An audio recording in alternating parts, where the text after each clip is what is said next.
இறைவா நீயே அனைத்தும். இறைவா நீ நன்றாக இருக்க வேண்டும்.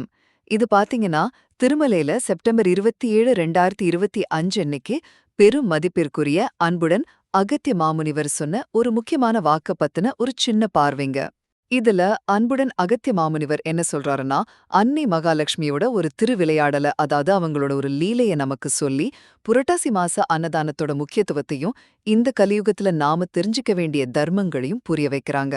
முதல்ல பாருங்க, புரட்டாசி அன்னதானத்தோட சக்தி அபாரமானது.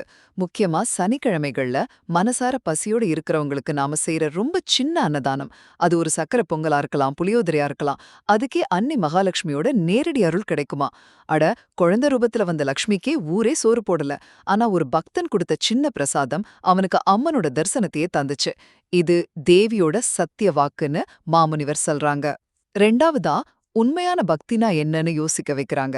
வீட்ல சாமி படம் வச்சு பூஜை பண்றது மட்டும் பக்தி இல்ல. மற்ற உயிர்கள் மேல, அதாவது ஆடு மாடு மாதிரி ஜீவன்கள் மேல கூட நாம காட்டுற கருணை, அந்த ஜீவ காருண்யம் இருக்கே, அதுதான் உண்மையிலே இறைவனோட கவனத்தை ஈர்க்கும். அந்த பக்தன் மாதிரி வெறும் பொறாமையால குழந்தைன்னு கூட பார்க்காம லக்ஷ்மிக்கு சோறு போட மறுத்த அந்த ஊர்க்காரங்க மாதிரி இல்லாம கருணை காட்டுறது தான் முக்கியம்.